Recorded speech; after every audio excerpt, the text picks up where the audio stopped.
not going to officially start new information for another like 2 to 3 minutes, but while we are waiting, first of all, Corie and I want to welcome everybody to our flipped classroom training.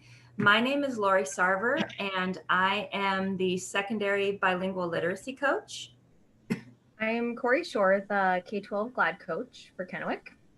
And so we just with the changes with instruction, we thought that doing a PD on flipped classroom and the philosophy behind it would be really helpful, because flipped classroom fits remote learning, it fits hybrid learning, and it also fits the typical instruction that we were doing last year.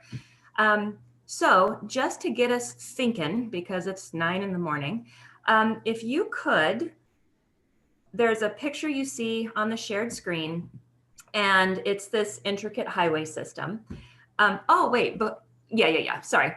And in the chat, if you could enter a response to it. We're doing a visual synectic, and I want you to say flipped classroom instruction is like blank because blank. So go ahead and enter that in the chat. And while you're doing that, you'll need to open another tab and open our Google Classroom, because we'll be going in and out of that.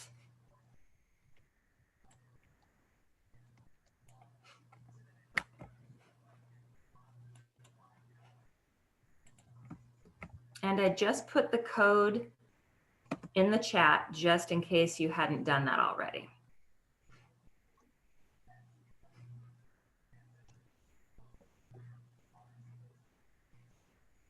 Great. Flipped classroom is like a highway interchange because it connects independent learning with in-person learning. That's really great. Love the idea that it gives you many choices to get where you want to be.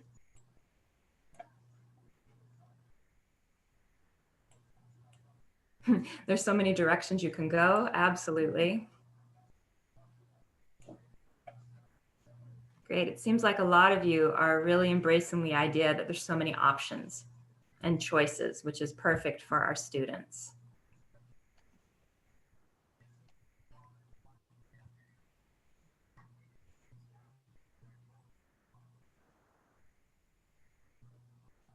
You know, the positive, Corie, I was looking at all these, the positive is that nobody is saying, because it's like learning how to drive on a highway and I don't know how to get off the off-ramp. So you're all really positive. That's great. Yeah, and I see in here there's not just one way to do flipped instruction, and I like that too. Mm-hmm. Yeah, because there's so many different choices. Yeah. Instruct. Oh, I love that. Like an interchange, you get the information up front before you make the turn. Yeah, like the signs, and you see where you're going. Confusing at first, yes, but you're going to get there. The way I drive and my lack of direction, you'll get there eventually. It may not be the way that other people think, but keep making right-hand turns and it will all be okay. Alyssa can attest to that. Okay, so while we are still entering ideas in the chat, and Corie or Alyssa, jump in if you see an idea that's different, unique. But I wanted to give you a little overview of how things are going to work with our training. So first off, on the screen, again, and if you weren't here when I said it, put your name and grade level on your Zoom screen. And then another thing you need to do is open the Google Classroom. The code was put in the chat a little while back. And if you see here, we've got some graphics, a pencil, a light bulb, and you're going to see those on the slides that we present. And these are called wayfinders, and they're very helpful when you're doing your online instruction. The idea is that it's a system that students get used to. So for our training, the pencil means you're going to be doing some sort of writing. The light bulb is that this is something important. Don't forget to do this. You'll also see a conversation bubble, and sometimes you'll see a book. So this is just to help keep us keep us going. And so you can look at it and go, oh, what am I supposed to be doing here? Okay. I think, Corie, we can go unless I forgot Okay. something. Well, I was just going to say that one of the theories behind the wayfinders is that it reduces the cognitive load on our students. So they're already doing a lot with the computers and all the new learning. And so just seeing that little symbol and using the same one every time really helps them just know like, oh, I'm going to be writing here, or yep, I need to read. Okay. So you'll see up on the top left, the little speech bubble, because we're going to be talking. Yep, so we are going to review our learning intentions. So we'll start with the learning goal. Generally, the learning goal in your classroom is what you would have posted or your goal for the entire unit. This for when we do GLAD instruction for our PD, that's kind of what we're going for the entire year. So if you could please read the learning goal with me. I can intellectually engage all students with lessons and activities that have a structure, require higher level thinking, initiate inquiry, and provide opportunity for reflection. And that is from Danielson 3C. And especially today, we're going to be hitting on engaging all students intellectually. And then our learning target, this is really what we're focusing on today. In your classroom, a learning target is defined as a lesson, which we know can take 1 to 3 days, depending on what you're teaching. So if you could go ahead and read that with me. I will understand how to design a flipped classroom that includes EL and GLAD scaffolds. And then the success criteria is the evidence that the teacher or instructor is looking for to show that students have met the learning target. So for today, our success criteria are listed below. So we're going to read all of those together, please. I can identify how the flipped classroom methodology could be applied to my instruction, and we'll do that using first turn, last turn. I can explain the integral parts of the flipped classroom, and for that we'll be using the flipped classroom checklist discussion. I can name 2 to 3 EL or GLAD scaffolds that can be integrated into the flipped classroom. And I can evaluate which flipped classroom components I plan to implement into my classroom, and we'll be doing that on Padlet. So you'll notice that some of these words here are listed in red. And what we're going to do next on a device, it could either be your phone or a tab in your computer, you're going to go to menti.com and then you're going to put this code in. And I'm going to go ahead and switch screens to Mentimeter. And the code is right here at the top, 120195.6.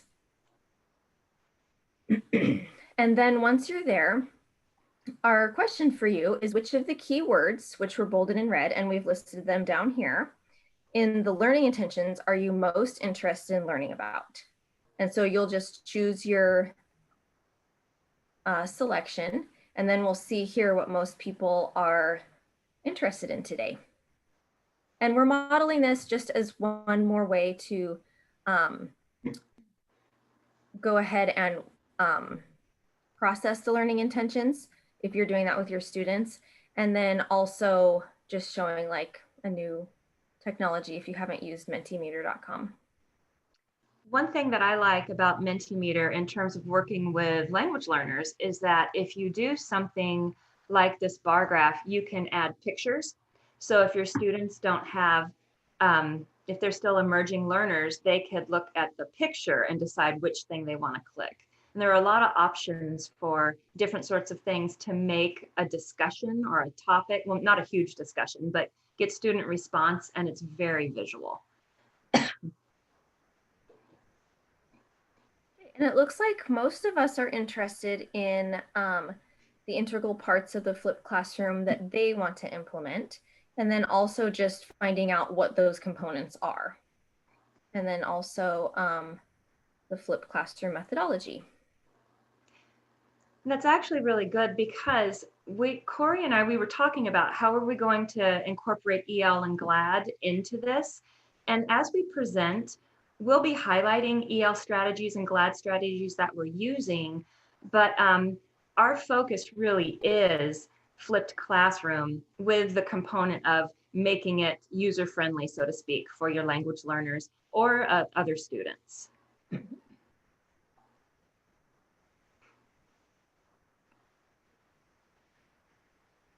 Okay. And it looks like we've had a lot or several more people join. So before we jump into the next, make sure that on your Zoom screen, you put your name and the grade level you teach. And also please open the Google Classroom.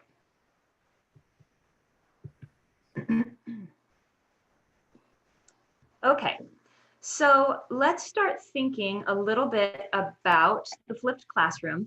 You read an article for your asynchronous assignment before you came, and so we want you to think a little bit about what the flipped classroom looks like. So if you take a look at this graphic, and it's the double pyramid or the inverted triangles, and what I would like you to do is answer the question, how does this graphic apply to the flipped classroom? And you're going to put your answers in the chat. Now, just like you would with language learners, we've provided some sentence frames. Working on oracy is very important for your language learners. So sometimes they have ideas, but they don't quite know how to answer it. So you could answer, in the flipped learning model, blank, blank, blank, or it's important to think about, and then when I see blank, it makes me think blank.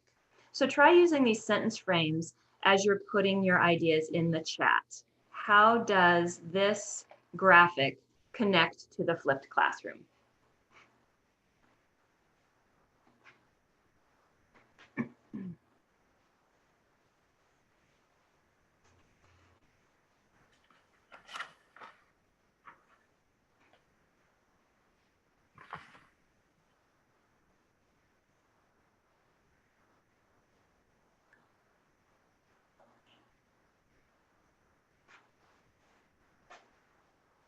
So we're getting some answers. In the flipped learning model, students do the fun stuff in the classroom where they have access to help and instant feedback and materials and resources. Yeah, so in the classroom, it's a little more hands-on.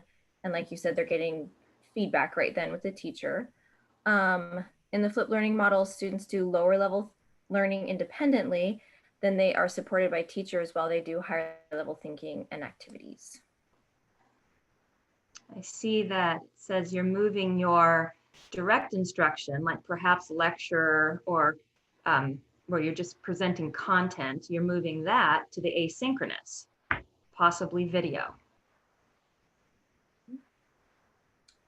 And when I see the flip triangle, it makes me think that I could provide instruction before I see them, meaning the students, and then go deeper into the activity or skill when I see them. Yep. Yeah, because then when you're with them, they can start to apply it.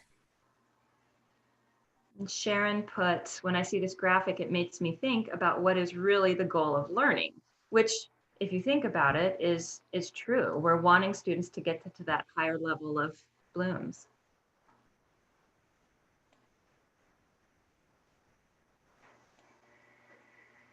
Okay, and in the flipped classroom, the more basic components are worked on outside of class while the higher level activities of the classroom are supported. Yep.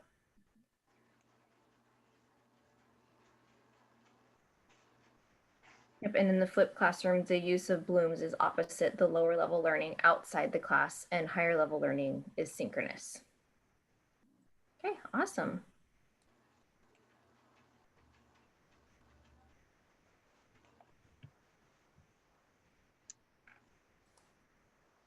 Takes pressure off the parents to reteach things at home.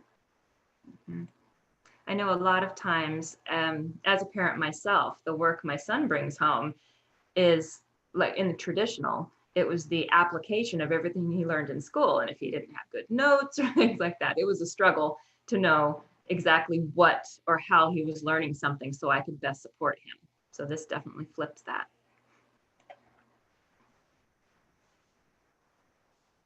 Okay, Corie, let's go ahead and do our work with. Okay, so We are going to go ahead and go to breakout rooms here in a few minutes, and we're going to be doing a structure called first word, last word. And we're going to be reviewing the article and looking at the read and connect that you did in the asynchronous instruction prior to our Zoom meeting. So once you are in your breakout room, there should be about 3 of you per breakout room.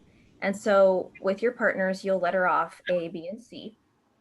And person A will share a quote from the article, but does not comment on it. So maybe something that you have a question about, or maybe something that was an aha for you, whatever quote from wherever in the article you'd like to get your quote from. So, and you just read it verbatim. Then persons B and C are going to make a brief statement about the quote with no crosstalk, and that'll be about a minute each.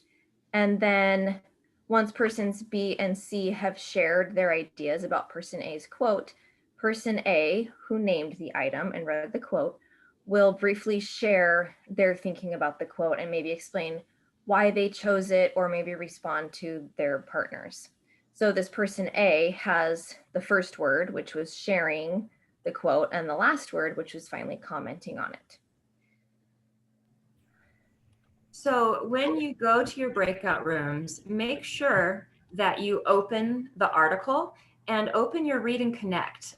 Corie and I returned everything that was submitted, so you should have access to it.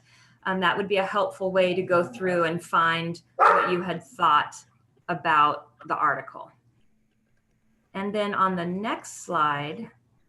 Well, yeah, and one more thing is that after person A has shared their item and everybody commented on it, then person B will choose one. Morning, Rebecca Beardsley.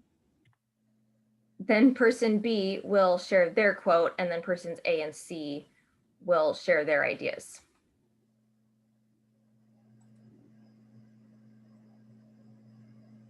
Okay, and then on this slide, when you are in your breakout rooms, these are the sentence frames that we're asking you to use. When the article states blank, it made me think of blank. One section that I connected to was when the article said blank because blank, and then I need clarification about, I'm not sure of blank. And so if you want, go ahead and just if you want to take a picture of these with your phone so that you have those sentence frames with you, you can go ahead and do that. One thing you'll notice about these sentence frames, we're using academic language, and we're trying to support the idea that you're referring to text and then discussing it. And even with your language learners, even if they are emerging language learners, you can provide that structure, because these students need to practice orally the academic language that we're expecting them to use in the classroom. I also think the sentence frames work well. I mean, definitely supporting ELs, but even for your students that aren't ELs, I'm sure you have students who don't answer incomplete sentences. They just give their 2-word answer. So this kind of forces them to form a complete sentence and use that academic language like Laurie was stating. Okay, so are we ready for breakout rooms? Yep, they're all ready, and we'll be in them for about 15 minutes. I'm going to go ahead and open them up. The chat will be open to everyone, so holler if you have a question in there. Here we go.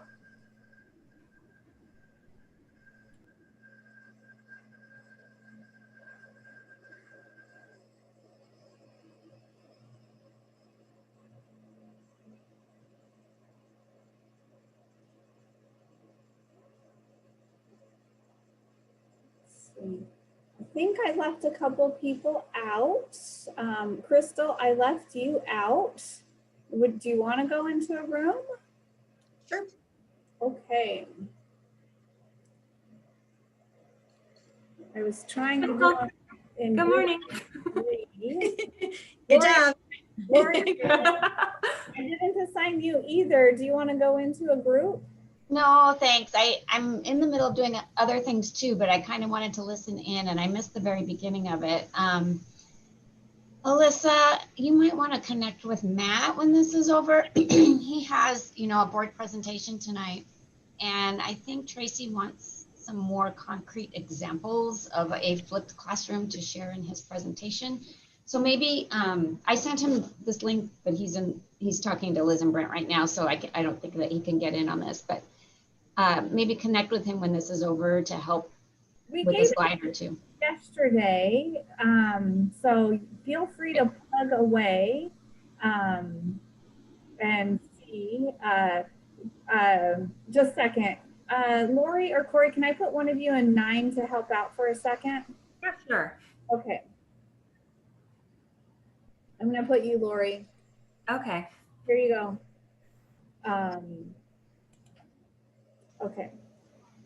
But yeah, thanks, Laurie. I'll connect with him again. I gave him also some of the Jeff Utech, the learning loop template and the modules as well, and a few screenshots from the masterclass slides. That's good. He just got out of a meeting with Tracy and is asking, not quite sure what he's asking, but something even more. Like, we're going to put together kind of a week schedule of what a teacher might follow with links to actual assignments and things like that, and see if that maybe helps a little bit. But anyway. Yeah. Jeff, I sent to Nicole Peterson at Southridge. He made some modules that you could watch. And that might be something as well. Perfect. Hey, Corie, can I put the slides in the chat, but just it's a copy? Yeah. Okay.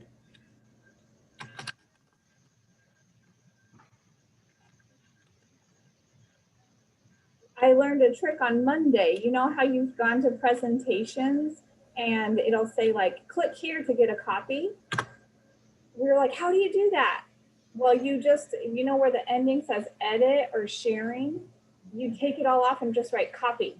And then you can't mess with your slides, but you can give them a copy. That's what group 9 asked if they could have a copy of the slides so they could see everything. So I put the link and I said, now look, this link you can edit, don't do that.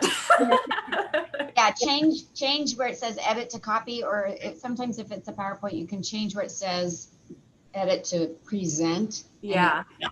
Strictly as the presentation. Yeah. And Laurie, I did the breakout rooms has an update. There's 3 options now where you can self-select. So it showed up automatically today. I'm going to try it out next week in a staff meeting and see how it works.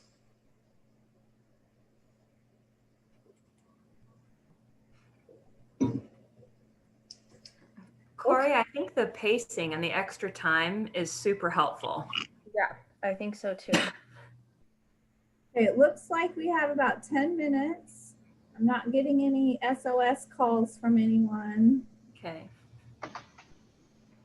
Oh, Alyssa?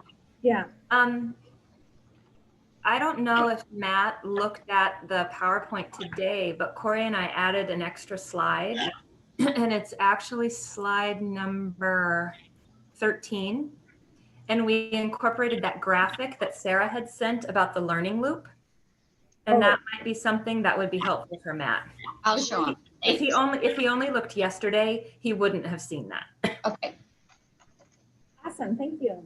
Yeah, and then I don't know, because Corie and I designed this training as a flipped classroom, so I don't know if that's something that he would want to use as an example, because we had asynchronous reading, we're doing synchronous stuff now, and then they'll have an asynchronous assignment. So I don't know, I'm just throwing ideas out. Yep. And Laurie Butler, if you're hearing principals needing help, I think Corie and Laurie Sarver are happy to the staff, or if we want to put a couple schools together and do that, we can do that too. This is great. Do you think it would be possible, I know you're recording this, that when it's all done and you can cut out the this right now, the breakout times or whatever, but just to send me the link to this recording then with the stuff cut out of it, and I can post it on the PD Plus page website, and and people can watch it. They won't get clock hours, of course. If they want clock hours, we can present it again and you know, in person. But I don't know. That might be something else as another resource teachers could go to and see. Laurie, would you want to get the links to the asynchronous things, like the article that they would read before, because it would help make things make more sense? Yes. Or is if we could have a slide that just has those links in it, then when they pull it up on PD Plus, they could. Yeah.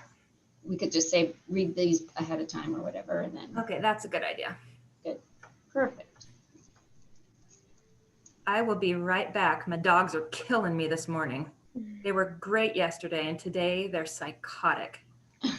So if you hear them barking in the background, I apologize.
Okay, Rebecca Keen's coming back. I don't know if she got lost. Hey, Rebecca.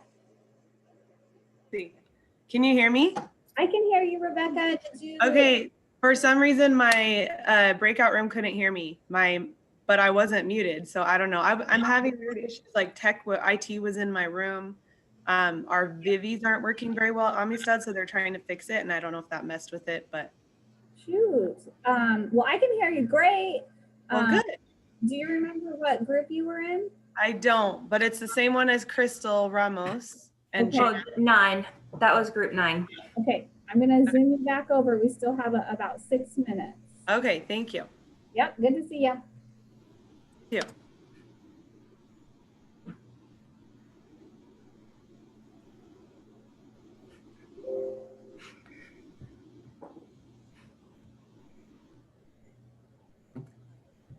I hate it when that happens. But Really, you can always like put in the chat what you're thinking. yeah.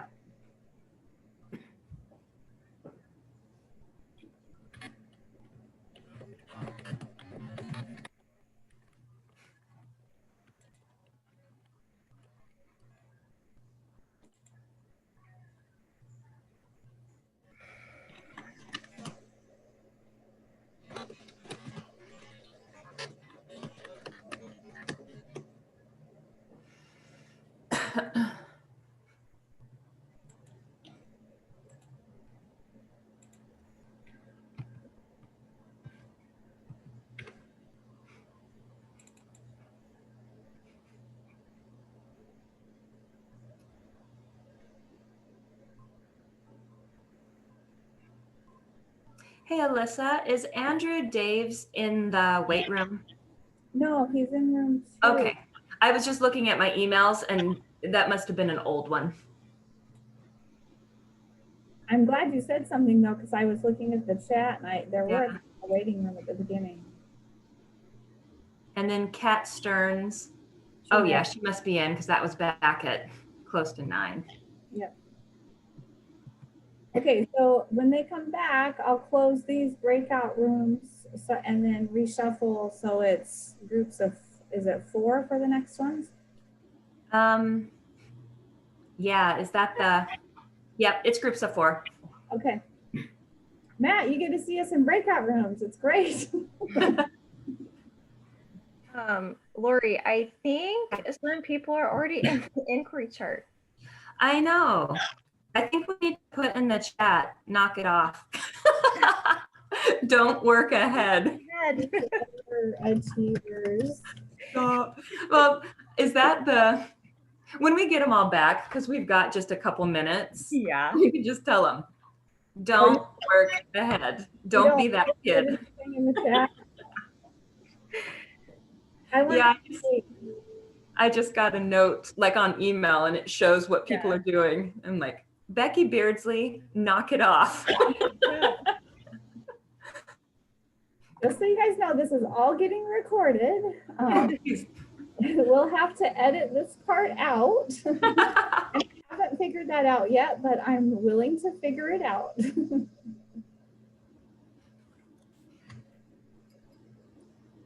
Becky, I love you.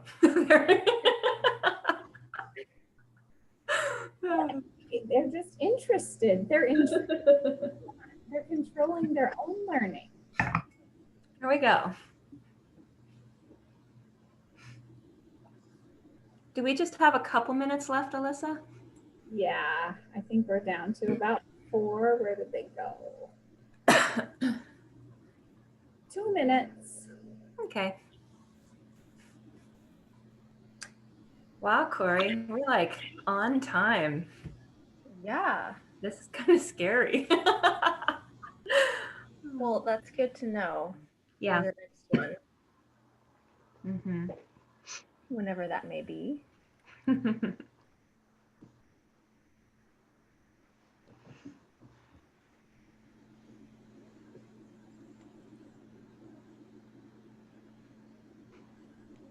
So when people are in breakout rooms, can we see what they put in the chat? Yes, everyone can see the chat. Everyone can see everything. Okay. It's not a breakout room chat.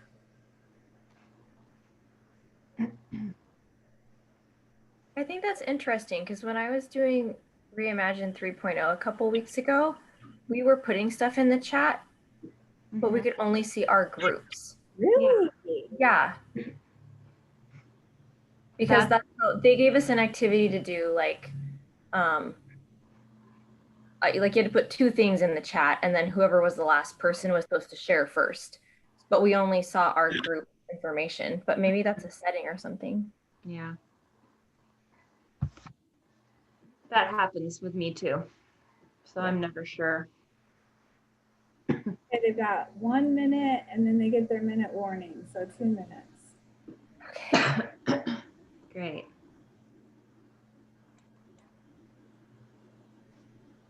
So Corie, for the making connections, we just wanted a whole group. We want to just hear from groups some of the key connections. Yeah. And I put in the notes like at least 3 share outs. Yeah. Hopefully they'll have more to say. Yes. But that gives them a number to shoot for. Yeah.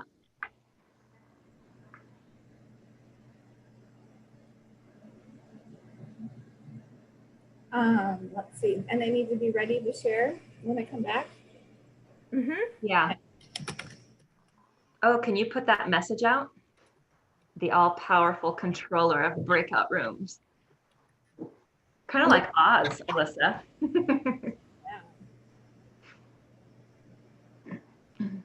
Okay, they're going to be coming back in.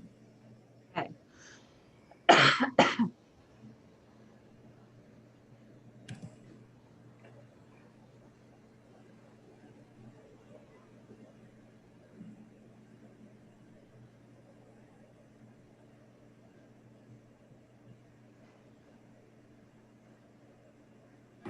Here they come. Okay, I'm going to mute my mic. Okay.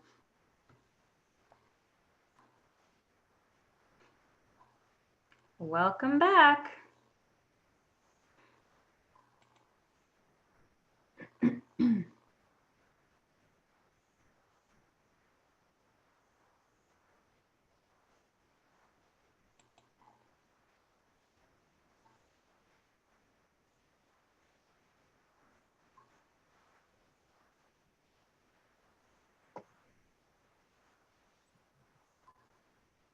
Wow, now the numbers, everybody, it must have been kicking them out at this point.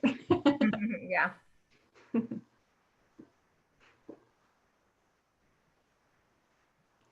Okay, I'm going to jump in real quick. I actually changed the amount of time that it takes to close the breakout rooms because I wanted them all back sooner. So I made it 15 seconds. So they get a 15-second before they get kicked out. So Yeah. they come back. And That's a otherwise, good idea.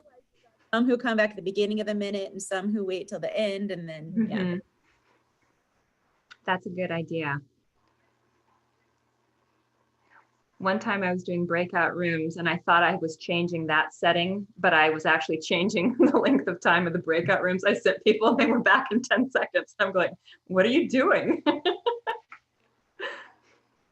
Okay, it looks like we have everyone back. Hopefully you had time for some good conversation. Now, as you can see, there's a little speech bubble on the left-hand side, which means we're going to be talking. We want to make some connections, and here's some of the connections that you and your group made with the article that you had to read prior to the session. And so, as usual, we have some sentence frames, an important connection our group made, or maybe it's a question our group wondered, or our group agreed with. And if what you want to share doesn't fit those frames, well, then of course, speak. You don't have to just confine yourself to that. We just want to do a whole group share out, so you can unmute your mic and share an idea, and we'd love to have at least 3. More would be better. So what are some things that your group talked about? Hey, I'll go first. Oh. Everyone's like, oh, sorry. So then 2 people did it at once. That always happens. So really quickly, our group talked about, important connection we made was that the flipped classroom is going to be really important for hybrid because you're going to have different groups going at different times, and to be able to utilize this to keep everyone moving forward will be a great tool. So. Great, thank you. So our group wondered how this can work in a real world situation where maybe there are younger students who aren't very good at deciding whether, or I guess understanding whether or not they understand. And then also sometimes with the kids who procrastinate or don't do the preparation ahead, how that ends up influencing your work in the classroom that's supposed to build on that. Mm-hmm. Yeah, the accountability piece on this is really important, and we'll talk more about it, but I think a big idea is, one, setting expectations, which I'm sure you do, but then this idea that your asynchronous work and your synchronous work, they need to launch into each other. So whatever you do when you have those kids face to face, that asynchronous work needs to be forefront. You need, what we're doing here is going to launch you into that asynchronous, and it makes a loop. Your asynchronous then launches into synchronous, and so on. And we will talk more about that, but that's a great point. Some other ideas.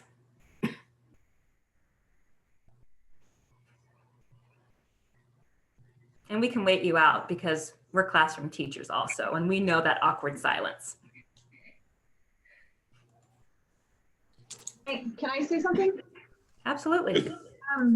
Rebecca made a comment. Her quote was the one about, oh, I just lost it. Oh, what can I remove from class to increase the value of the contact time? And we all, I think, concurred that that is a very overwhelming task to reevaluate basically everything about the way you teach and completely turn it around.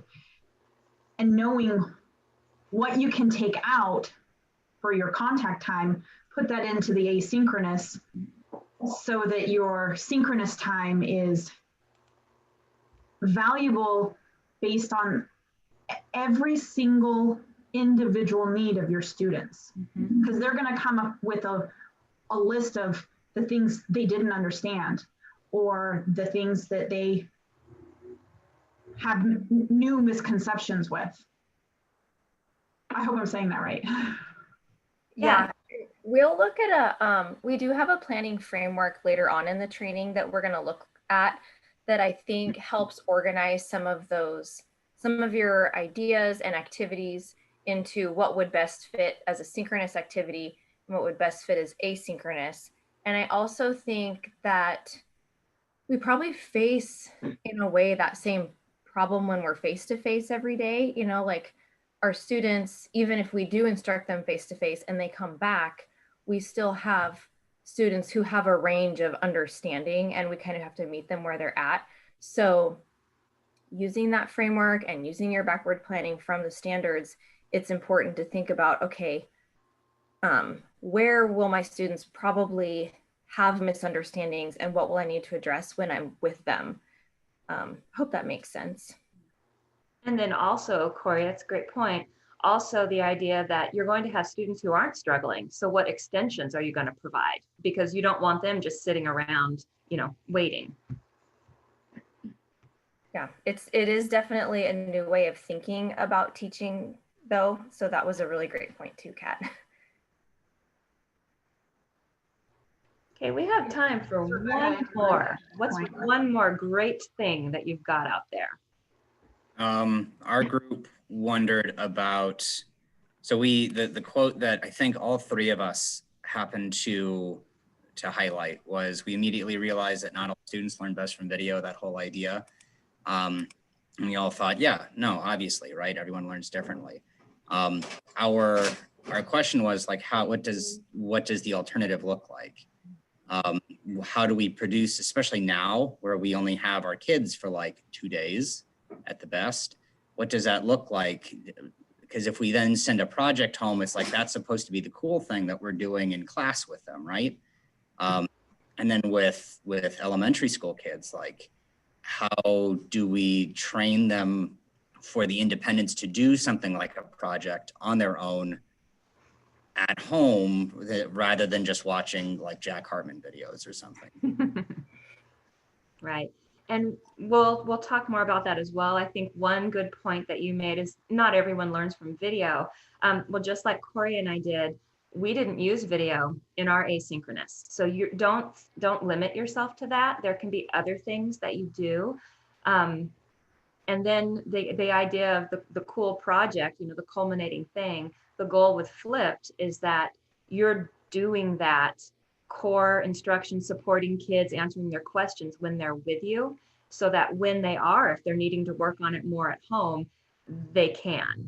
So it's kind of a new way of thinking of things, but meeting your students where they're at when they're with you to provide that support. Okay, so unless anyone has a burning question or comment, let's go ahead and move on to the next part, Corie. Okay. So next we're going to do an inquiry chart, and this is a GLAD strategy. It looks very similar to the KWL chart if you've ever done that. When you do an inquiry chart, it's important that you're doing some sort of learning to access and build background knowledge before you launch into the inquiry chart. So usually in GLAD, we do observation charts, which in the classroom looks like a collection of pictures, and then underneath, students work with a partner to make an observation or a prediction or ask a question about those pictures. So instead of doing observation charts, what you all did to build background knowledge for your asynchronous work was to read that article, do the read and connect, and then also have a discussion. So now we're going to see with the inquiry chart what we still want to know and what we're still wondering. So I'm going to go ahead and go to the Google Classroom, and you'll probably want to go to the Google Classroom as well, to the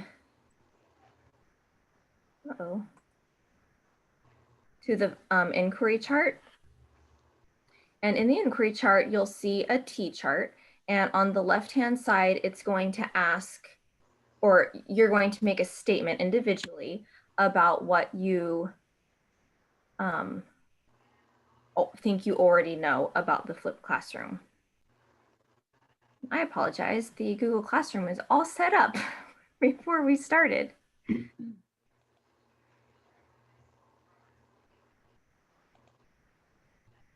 And then on the right-hand side of the inquiry chart, it asks a question about what do you still want to know about implementing the flipped classroom? Corie, do you want me to share my screen because I was able to open it? Yeah, that'd be great. I'll Okay. stop my share because I don't know why this is taking so long. Okay, if you are in Google Classroom under the synchronous topic, there's an inquiry chart assignment, and I believe you can see it. Is that the screen, Corie, that we're looking at? The inquiry chart, is that what you see? Mhm. Okay. And so this is a shared document, and this is a great thing to do. Students can get ideas from other students, see what people are writing. It's very helpful for your language learners as well, so they can get ideas.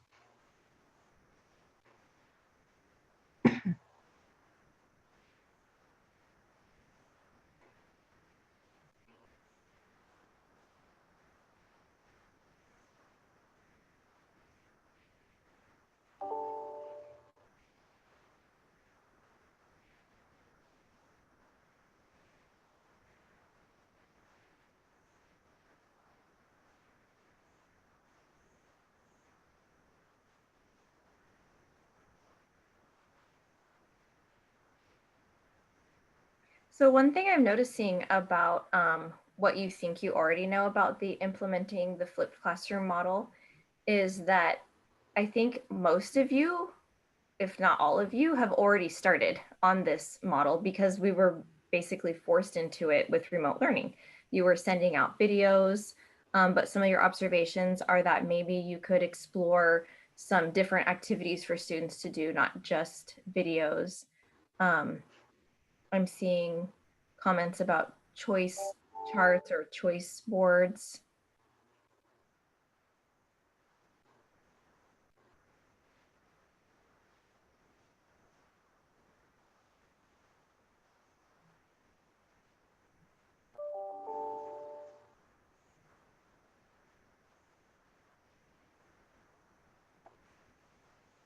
Alyssa, I'm not able to see the chat right now. I just saw a message from Val and she might be in the weight room. I'm not really sure. I scrolled down, I'll go up. I don't see her there's no one in my way. I figured it out. It's okay. Oh, good. Okay. I was let in finally. Okay. I used a different link for some reason. I had to go into the classroom that link, but I got in. Perfect. Here. Thank you. Yeah. We do have a question in the chat. I don't think now's the time to answer it, but we do need to get to it today. Okay. So I'll hold it for now.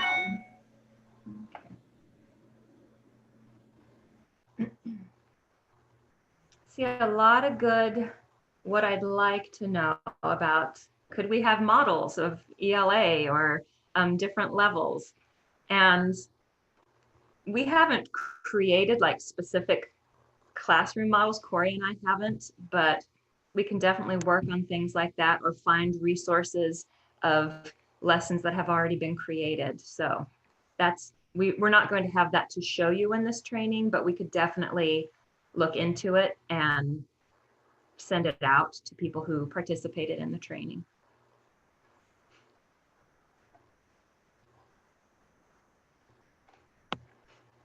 And Corie, because I'm sharing, I can't see how much time we have left on this piece. Okay.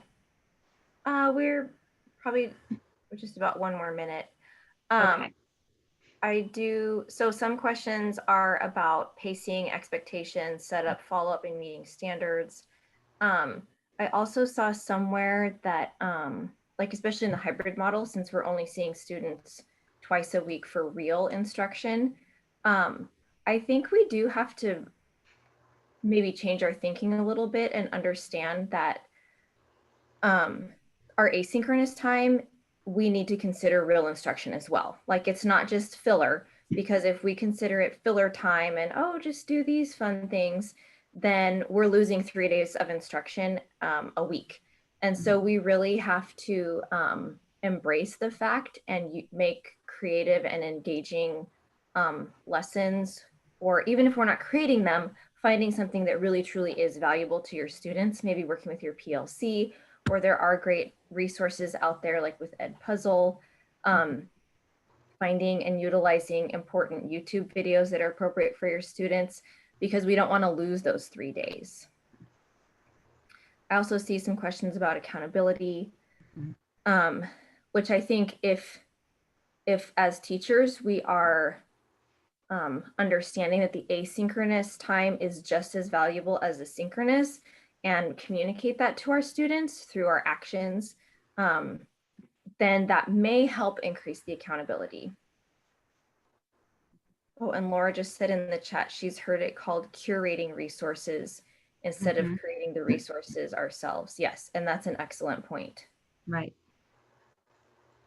Yeah, there is a lot out there. You know, don't feel, I think there's a sense of people being overwhelmed. You know, I don't have time to make videos of everything I would normally present to my students. You are not tied to videos, and you're not tied to things that you yourself create. So get out there and look. There are a lot of great resources. Okay, and then we can go ahead and move on. Thank you everyone for putting your ideas in the inquiry chart. And we'll use that also as a form of formative assessment for ourselves to see what we can do next to help support teachers. And Corie, I stopped my share so we can have you go back to okay. Your screen. If you can find, or if you want me to just share mine, I can, but then. I can do it. Okay. I don't know what's going on with my Google, but it's still loading. Yay, technology. There we go. Oh, I'm signed out. I don't know. Okay, let me sign back in and I'll just share. Or is it working for you? Looks like it's working. Yes. Okay.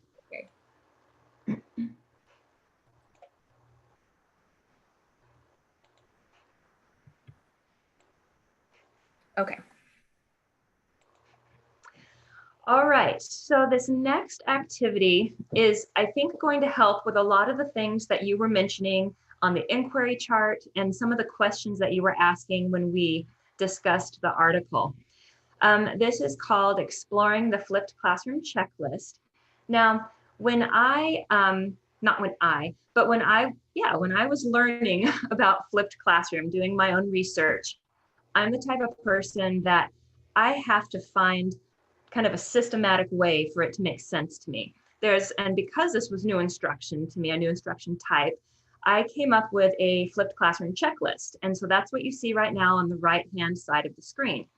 And it has 4 different sections. There's a planning phase, a preparation phase, implementation phase, and then an evaluation phase. And so from a variety of resources, I pulled things that would logically make sense in those different phases. So what we're going to do for this next activity is that you and your group are going to, you're going to be given a phase to focus on, and you're going to kind of tear it apart, analyze it. So you can see on the left-hand side of the slide, there's a diagram, and this one is about the planning phase. And so there's a column that says the purpose of this phase, a middle column that says key points to consider, and then on the right-hand column, some standout ideas, or even if there's questions. So what I want to do is we're going to go to the Google Classroom, and I want to show you a little bit about how this is going to work. What you're going to want to do is, and do this ahead of time, you don't have to be in your breakout room right yet, but open the assignment is Exploring the Flipped Classroom Checklist, and then open the checklist, and also there's a slide deck. So Corie, let's go ahead and switch to the Google Classroom. Okay, I will give that a try.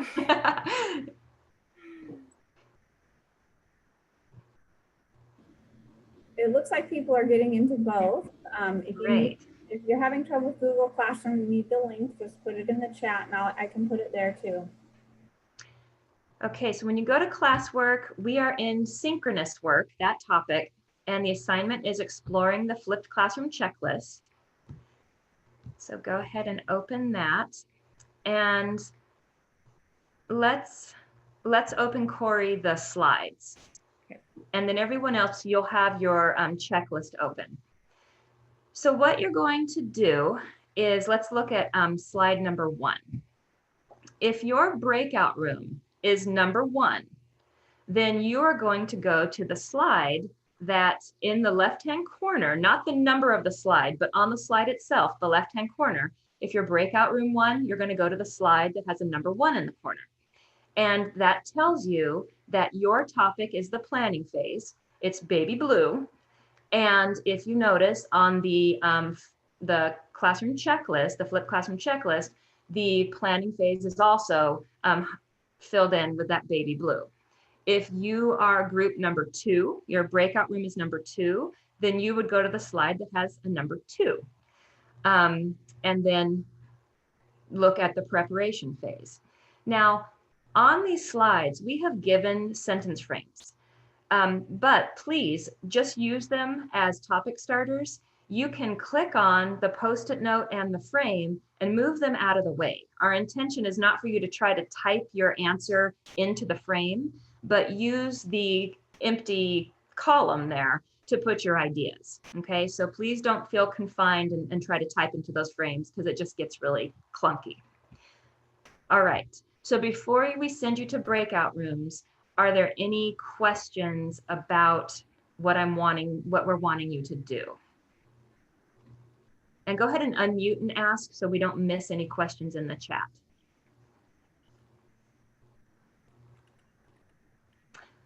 Okay, so again, please pay attention to your breakout room number. Go right away to the slide that has your number on it. There will be some groups are going to, all of you are going to look at a certain phase. So there will be repetition. All right, so let's go ahead and send them to their breakout rooms. We're ready. These are going to be for 10 minutes this time. Here we go. They're different. We're going to meet a new friend today.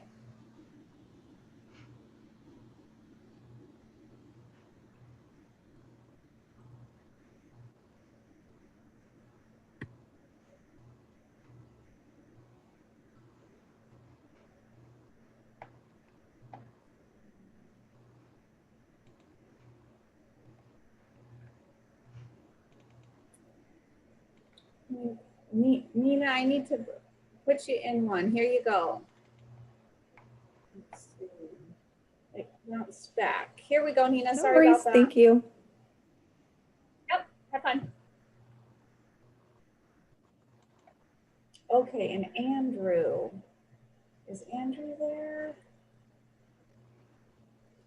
Andrew should be in one. He's assigned. There he goes. He heard me.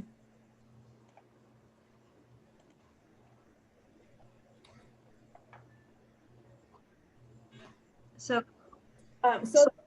the question that wanted to be addressed, it's a little touchy.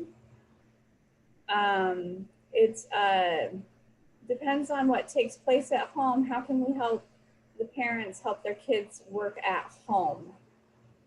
And then someone said, yes, true, parents are almost considered a co-teacher. And then someone said, I hope it gets answered today. It's kind of a subjective question and answer. yeah. Well, I think it kind of goes back to your parent communication. Like, how are you communicating with parents? You set up the expectation with them through your communication device, whatever that might be. Well, and also we can't assume, we don't want our parents to be the teachers. Right. And if we can share tools to help navigate technology or talk through that, or use our synchronous time to make sure our kids have what they need. Yeah. But I get defensive sometimes on that question. Yeah. I think one of the things to bring up might be, what did you do when instruction was typical? When you sent work home, how did you handle it? because Yeah. the work that you're sending home should be something that your students, because you're looking at the lowest level of blooms, it should be something that students can grasp, and you should be setting them up for that success in the classroom. And I mean, you can't blame parents, not that I'm going to say that, but you know, we have parents who, I'm not going to say that either, but No. everyone has different, I don't know, I think maybe it's just a matter of, as the teacher, this doesn't have to be brand new. You know, how did you increase student accountability? How did you handle that when you were in traditional classroom? And maybe the idea of bringing in a parent piece, like maybe your kids, if you're doing something, maybe your kids can talk to their parents about it, you know, and try to show parents that they can be, you know, that they are valuable, not show them, but include them on things, trying to get that parent connection piece. I don't know, because then I don't want to go down the path of, but what if parents don't participate? Because that's, you know. I've had a similar conversation with a few of them in those that was in that chat, and I feel like it kind of goes to mindset. Mm-hmm. And if we believe we can do it, yeah, and keeping that hope alive. Yeah. I just want it to be constructive if we're gonna address it. You know, one thing that I think is happening is people, if right now they're not getting a lot of students doing things with the asynchronous, I think they're feeling like that's going to continue with hybrid. But I really think that if I have my students sitting right there in front of me and I'm looking at them and we're talking and I am saying, okay, now you have to go to Google Class, like it's more than just a Zoom that maybe they're not really connecting with. I feel like that engagement and accountability is going to increase. Yeah. That would be my hope anyways. Because I feel like if my kids weren't Zooming with me, or if they were Zooming with me, but really the Zoom was screen off and I'm hanging out and not kind of paying attention, they can't do that when they're right in front of me. So, you know, there's that hope too, that a change in model could help with that. Yeah. Well, and I think too, well, kind of like you were saying, Laurie, it goes back to the activities that are being assigned. It needs to be that lower level of bloom so that students can understand what they're doing. And then also, like, you're not just sending a video. Like, what's your asynchronous piece that checks for understanding? Because then the teacher needs to use that. And I would assume that activity would be graded somehow. Yeah. And it doesn't have to be a huge test. It's a snippet. It's a quick formative assessment. And if you provide it during asynchronous, you can look at it ahead of time and see where you need to go. Yep. Or you start your synchronous off with a quick formative and use that. How are comments looking? We have 9 groups. It looks like they're all engaged. I see 7 should have 3. They've got 2. Well, everyone's in. Yeah. It looks like we don't have anyone that's sitting back. I love that you can kind of check how they're participating. Yeah.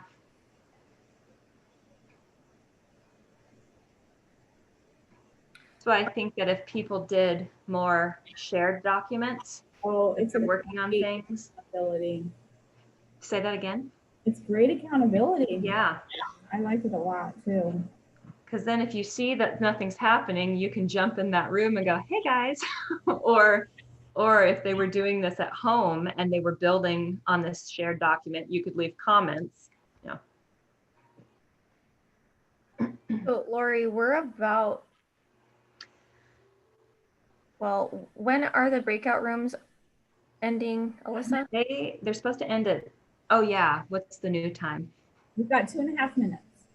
2.5? Okay, so we're going to be about like 7 or 8 minutes behind. Okay, so maybe we make that up, maybe when we give them their time to explore, instead of 20 minutes, we give 15. Okay. So Alyssa, it says, you know, right now it says 10:20 to 10:40 for group time on slide number 11. Okay. But whatever time we get there, we might have to shorten that to 15 minutes. Okay. So we Which want Corie, that should be okay, don't you think? I think so. Okay. Because I don't want to take it away from the putting it all together slide, because I think that one is important.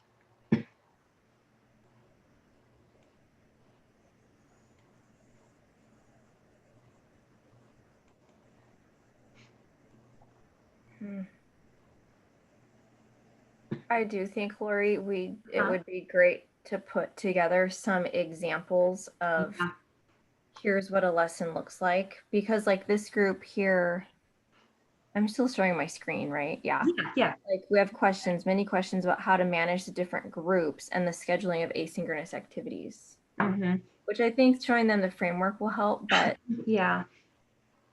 Jen Marshall put, if you search hashtag flipped classroom, there are quite a few resources. So you might be able to find on a search. Yeah. And work from it. Okay. When you search that, can you do that in Google, or do you have to have? I think you can. Okay, because I don't have a Twitter account, and so whenever people do hashtag whatever, I'm like, well, I don't think I can see that. Oh, Padlet.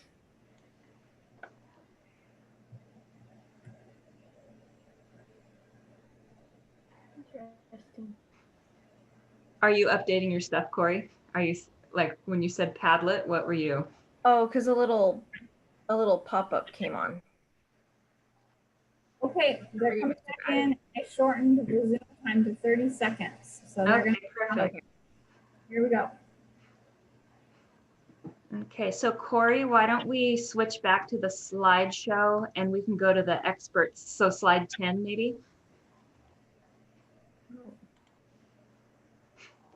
my gosh. I don't know why I keep getting signed out. Okay, slide 10. Yeah. Here they go. Okay, and we said this is 13 minutes-ish? Yeah. Okay.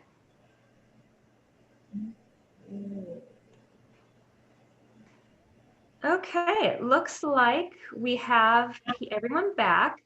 So what we want to do now is you were, you know, the expert group for your particular part of the flipped classroom checklist. And so we want to share out some of the key points, because if I was looking at the planning phase, I didn't have a chance to look at the implementation phase. And I would suggest that even after we share ideas, take a look at that checklist and see, dive a little bit deeper into it. So if you looked at the planning phase, let's hear a few things that describe the purpose of the phase, key parts, and any questions or standout ideas that you had. So we're going to just unmute. And of course, if you want to add something to the chat, you can. But let's hear from groups that looked at planning.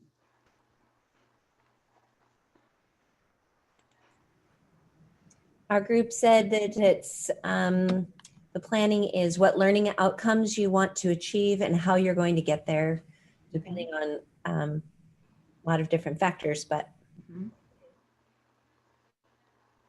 Great. What about key parts or standouts for the planning phase? And it could be a different group who looked at this portion. We talked about test the technology before students use it, include opportunities for reflection and revision, and assessments for pre-class activities for student accountability. Those were the parts we considered. In the planning phase? Yes. Yeah. Our group also talked about for the key parts, we also talked about remembering the health guidelines before planning, because we can see ourselves planning an activity and then realizing last minute it doesn't fit with the health guidelines. Oh, yes. That's a definite reality right now. Can't say huddle when they have to stay 6 feet apart. Okay, any other things from the planning phase? I feel like we captured the big idea, but I don't want to skip anyone's thoughts. Okay, so let's switch then to the preparation phase. So same thing, if your group looked at this phase, what's the purpose, key points to consider, and any standouts or questions?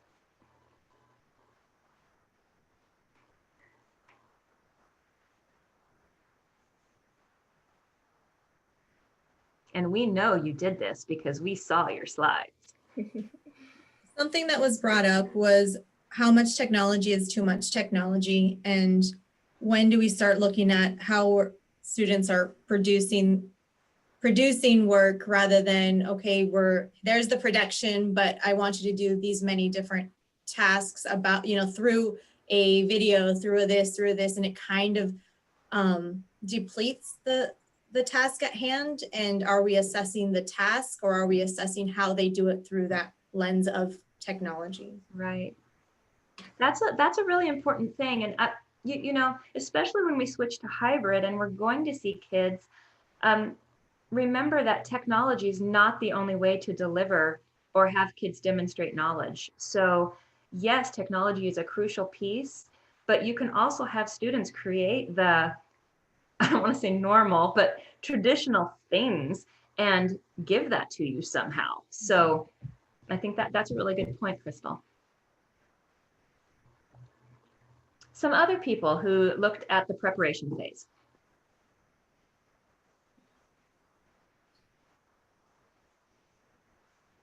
Oops, I gave the wrong one. From our group. So test technology before students use it. Include opportunities for reflection, revision, and assessments for pre-class activities for student accountability. Sorry. And that was in what phase? Preparation. Yeah, okay. I got confused. Oh, that's okay. No, that's fine. It's good information regardless of which column it was in. Okay. Let's go ahead and let's switch to implementation phase. So we've already planned, now we've prepared all the materials, and now this is, kids are doing it. So groups that were in that phase, share your thoughts.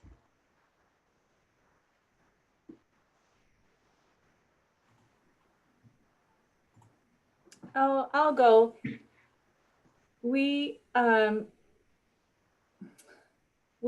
For the purpose, we discussed that the purpose is students applying what they've learned, teachers addressing misconceptions, and students clarifying. Our key parts, we decided we're addressing misconceptions, and teachers should have a list of students' questions prior to the implementation, using Google Forms, Mentimeter, Padlet, Jamboard, some way that the teacher can hold the kids accountable for having read or watched the videos. And our questions were, is implementation easier with math? How do we apply this to ELA? And what do kids do if they've not done the assignment at home? And Jen said that a fun entry task for those who did the assignment at home should be assigned while the other kids catch up. Yeah, there were a lot of people asking about the accountability piece. And I think a portion of it is building those student expectations and building this culture of what we're doing face-to-face, what we're doing asynchronously, and how they depend on each other. The idea of including formative assessment, and we're not talking huge things, quick snapshot formative assessments to help prepare you for your synchronous, because what your group A needs could be very different than what your group B needs. You should not think, I'm repeating my lessons. You know, group A is going to do the same thing as group B because that might not be what they need. And why would you force them to do that if they don't need it? Or why would you force them to do something if they still don't understand something else? So that's a crucial thing in your implementation. It's going to be fluid. Okay. So, some great points. And those are things that we'll continue to talk about. All right. Last group, evaluation phase.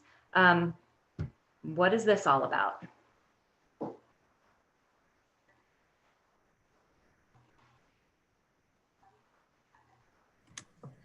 So we talked about how this is gathering feedback from students and making adjustments based on their concerns or confusions. But our group was a little confused too. We were wondering if this is mostly evaluating yourself and your instruction, or is it evaluating students and their understanding? Okay, that's a great question. Is it okay if I talk about that a little bit before we hear from other groups? Give me a thumbs up or a thumbs down. Okay. Yeah, this evaluation phase, it's a bit of both. You don't want to continue doing something if it's not working for your students. So if you see a bump in the road, you've got to stop and ask your students, how is this going? If you're not doing the asynchronous, why? Is it something that I could change? What do you need from me? So you should consistently ask for your students to evaluate you, what you're pushing out there for them to do. And that's going to help that accountability piece because you're validating student voice and you're working to meet them where they are. Another thing is evaluating it from your perspective. You try something and it flops. Oh gosh, what do I do? You know, what did I see happen? And what do I need to do as an instructor to modify my lessons? It says gather student feedback, and a huge portion of this is to respond to that feedback. You don't want students to think that you're asking you're asking for feedback from them and then do you use it or not? I think a powerful thing is to ask students, what do you think? Do you have ideas? Or do you still have questions? And then respond to them. Maybe it's make a video, a quick screencastify where you're speaking what hey guys, a lot of you asked about this. Well, let me clarify. Or, a lot of you said this. Well, okay, I agree with you and we're going to try this instead. So that evaluation piece is huge. It's self-reflection, but it's also allowing your students to evaluate how this is working for them. Okay, anything else that people want to say about the evaluation phase?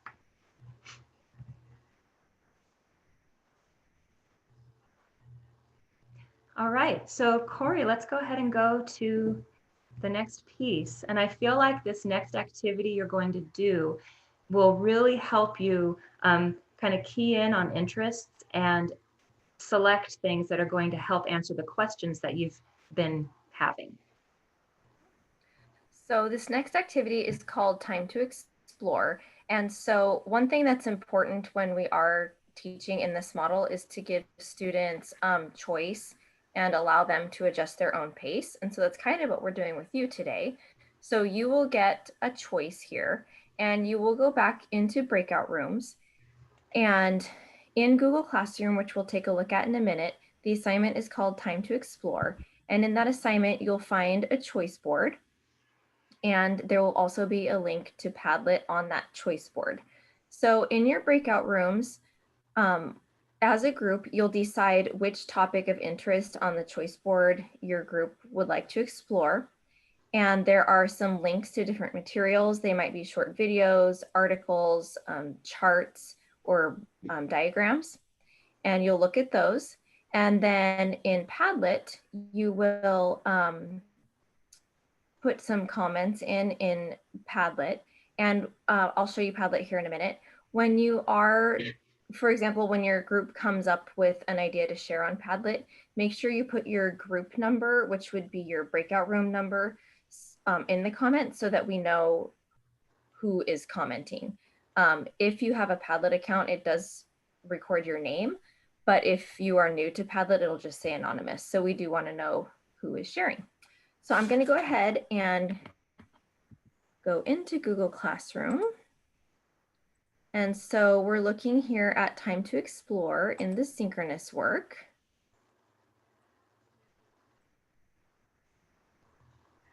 And so this is our choice board.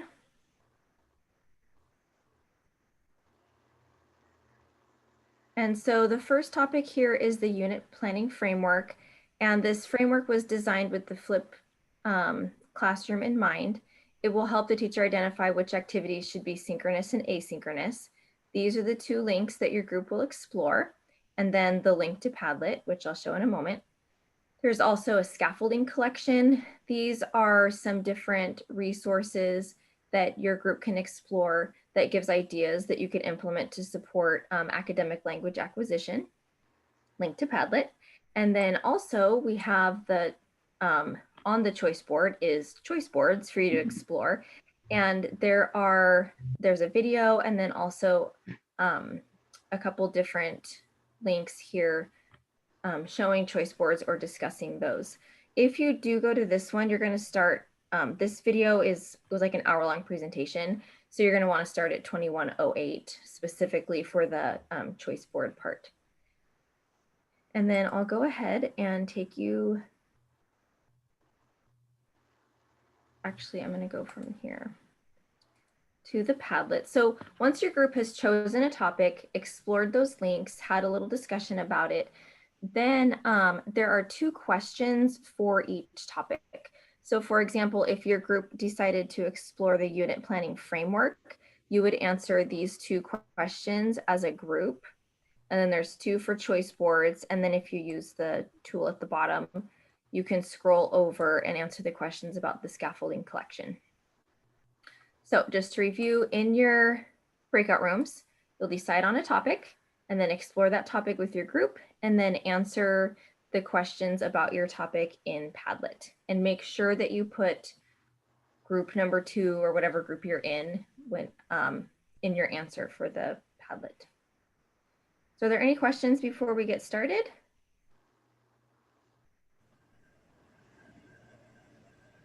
Okay. So we're going to go to Alyssa's probably finalizing. Yep. We're going to go to breakout rooms for about 17 minutes. If at any time you would like Laurie or Corie to join your breakout room, you can send a message or you can put it in a link, but they can come and visit you as well if you want that. And Alyssa, thanks for pasting the link to Padlet. Don't know quite how I screwed that up. Totally possible though. Oh, if you know me in tech, you just know this is how I roll. All right, here they go.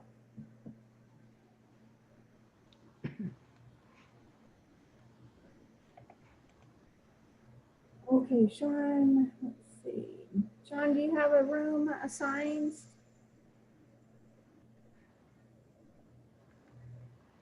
Let's see, there you are. You're going to go to 8. There you go. Okay. Let's see. This is definitely not for the beginner. Oh, Veronica, let's see, Veronica.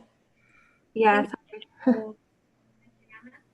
don't see pictures here, but they haven't joined rooms. Veronica, I think, might need to be assigned a room.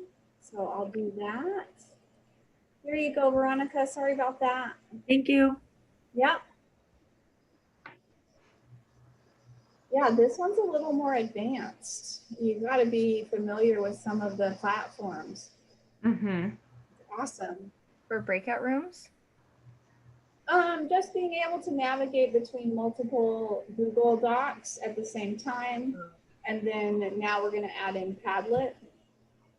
And some of them might not have added. It's great. It gets them used to it. You're seeing tools. You guys are modeling what they can do. So it's wonderful. The one thing that I did get emails about was a lot of the K2 teachers, they use Seesaw.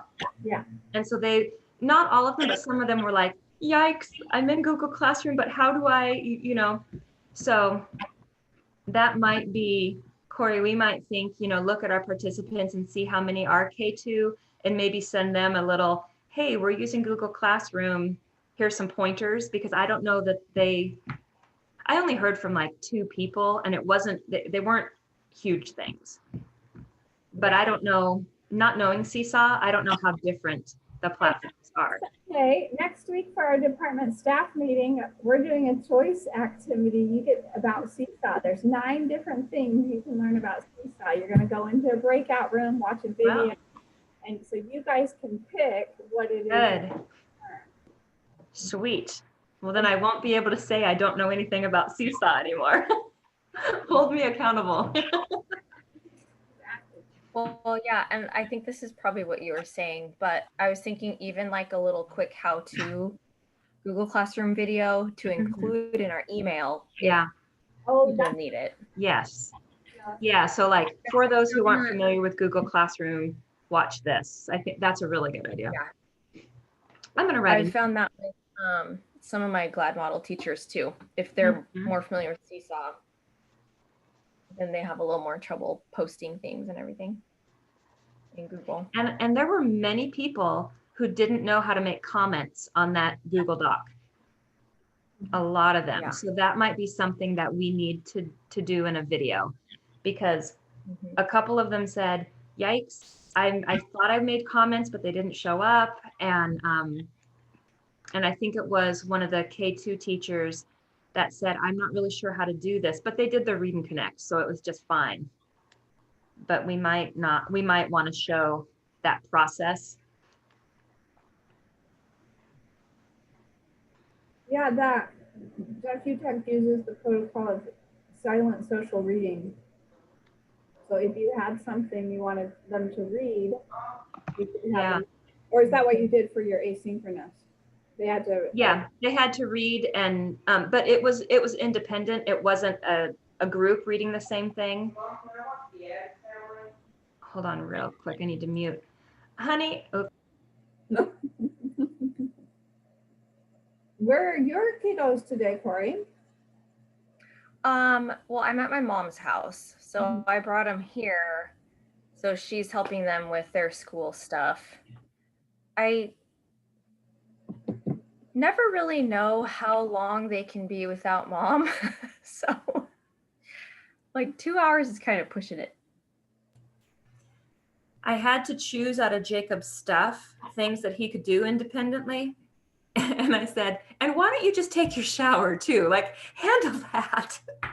And then look up definitions. You can do that. I threw up some drawers. Anna, vacuum the drawers out. Anna, why don't you reorganize with blah, blah, blah?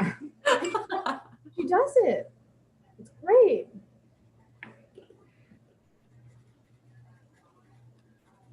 Yeah, my kids are excited.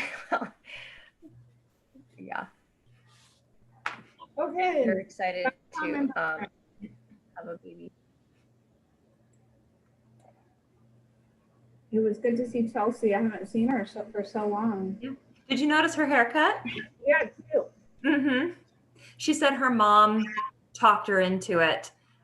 She went to go see her parents over the weekend that we had Focus, and she says while she was there, her mom suggested, and she says, but my hair was long enough, I could donate it to was it called Locks for Love or something like that?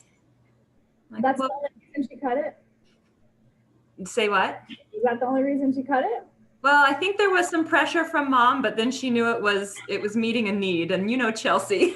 Yeah, I love that girl. Yeah.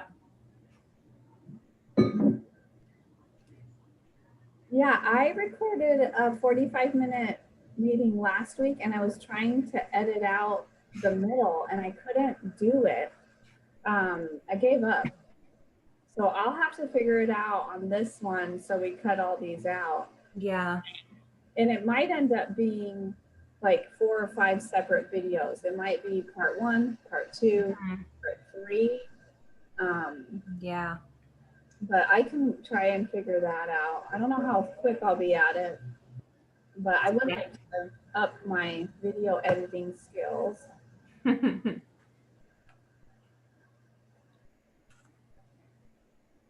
Alyssa, how much time do we have? We have 10 minutes. Okay.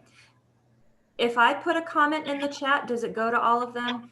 It should, and I can broadcast to the rooms too. Yeah, I'm thinking we might say, got about blank time left, make sure you give yourself time for comments, just so they don't feel rushed with that.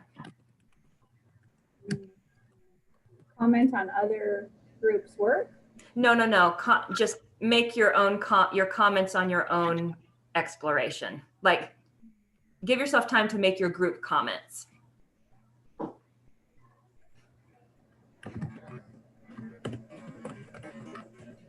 Is that on Padlet? Yeah. Okay. Because I think at our last training, some people had time to add, but then people were doing a lot of exploration, which is awesome, but we really want to see what they think, because then people, for their asynchronous, they could look at feedback or comments and go, oh, maybe I want to look at that.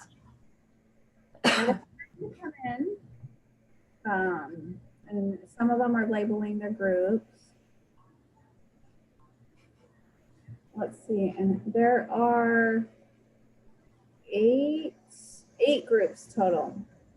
Okay.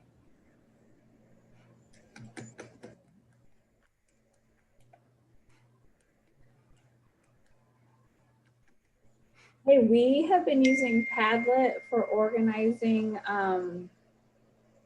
for meetings or compression planning.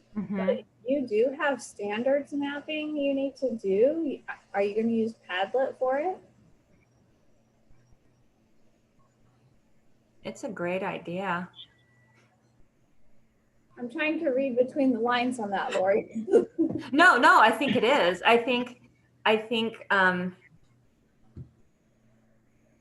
you could have your standards and you could move standards around, and you could have like one, say, performance task, and they type what it is. So if you had your key components, for me, I have to switch from a up and down to a side to side. So I was trying to think of what that was. And I know it's doable, but my brain is so used to the across the top. I think you would use the Canvas template. Yeah. Oh yeah. Color code it. I think yeah. Colors that you can use. Yeah. No, that is. I forgot about that. I need to explore all the different templates. I was thinking a couple that I've made and a few that I'm thinking about doing sometime.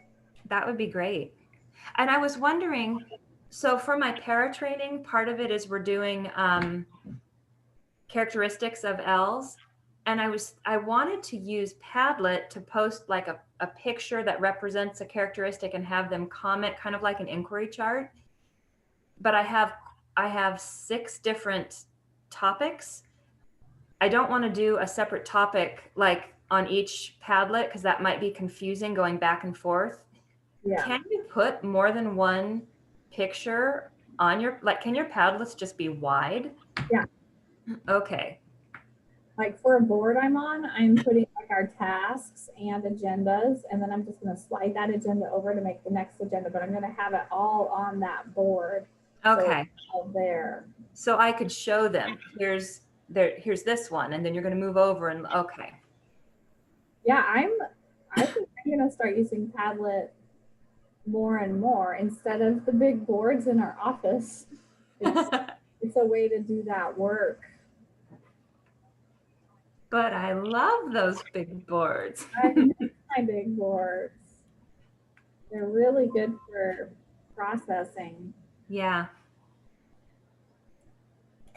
I used one to make like a to-do doing done with a bunch of tasks. So if you have like an event or a project and you just list all your tasks, and we color coded them by who was doing them. I do like that you can add links to websites or documents as well. Yeah. It's a great tool. I think so. Some different trainings I've seen, they've used it in different ways. And that's kind of, because I have a tendency to stick to one way that I've seen it, and then I don't always explore the other options. So.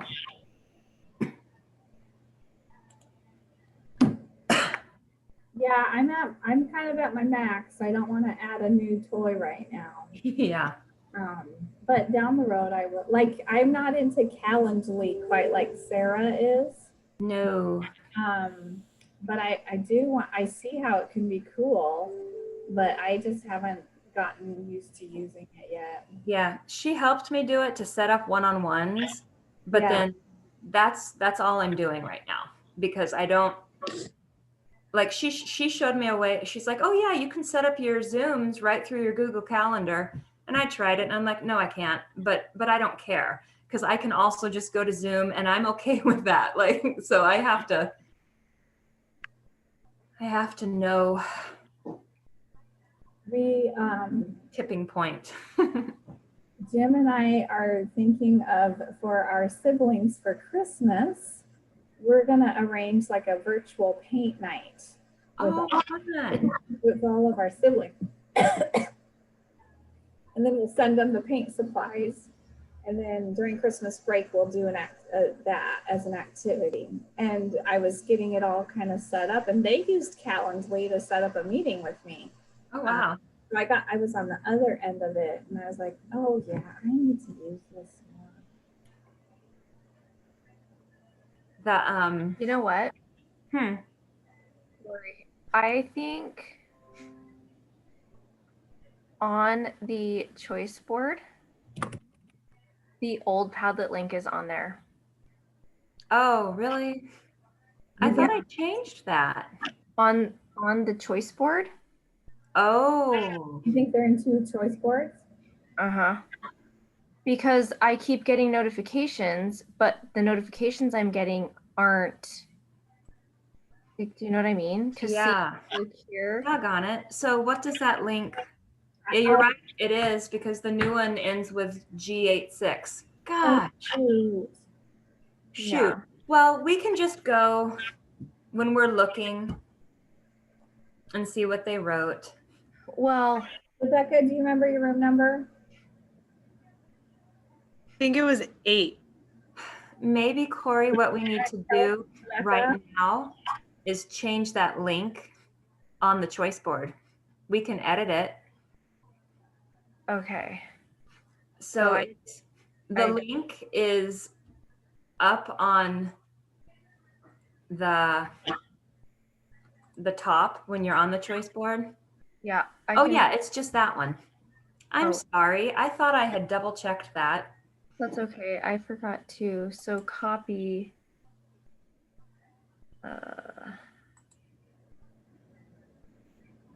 So unlink that.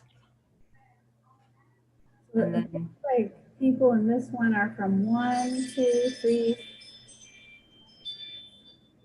6, 5. Group 4 might be in the other one. Yeah. And group 8 might be, and 7 might be in the other one. Darn it. Well, really, let me do this one. Wait. Okay, unlink you.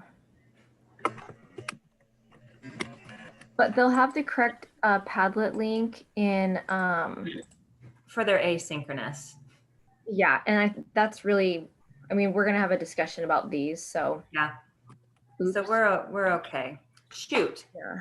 Okay, so next time we won't forget that. How much time do we have left, Alyssa?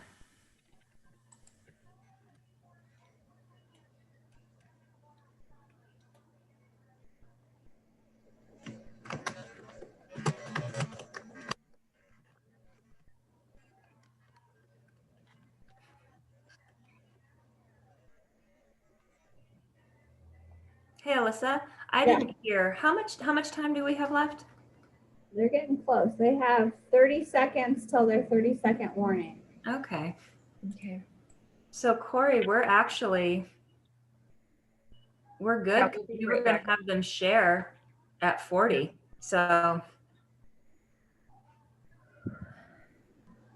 do we want to mention to them that about the choice board? So if they're wondering where their comments went. We can just own it and tell them, you know what, we're new too, and we did a goof, and we're so sorry, guys, and we'll do better next time, and about that. So if you If you felt like you weren't, if you were putting your comments on a choice board that was pretty full, Or they might even know there were two. Yeah. they will when they go to their asynchronous and they're like, wait, what is the stuff we put?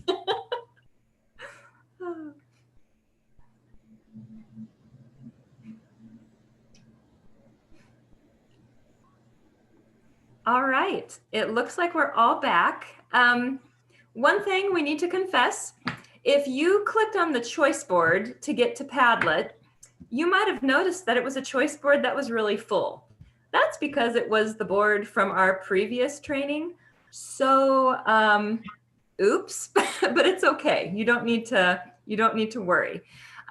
We did fix that link. So when you have some asynchronous work that's going to connect, that involves this Padlet, we fixed the link. So it will take you to the one that was intended for this training. Don't worry if you put your group info on the other one.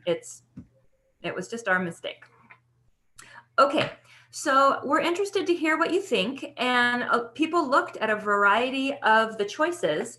So if you could, just your group, we'll take about 3. It'd be nice if we heard from some of the different choices, but we'd love to hear some of the ideas, questions, or maybe some ahas that that your group talked about when you were looking at these choices and thinking about how you'd use them. Just go ahead and unmute. And if you want to, just because this is a group share, if you feel more comfortable putting things in the chat, go ahead and do that as well.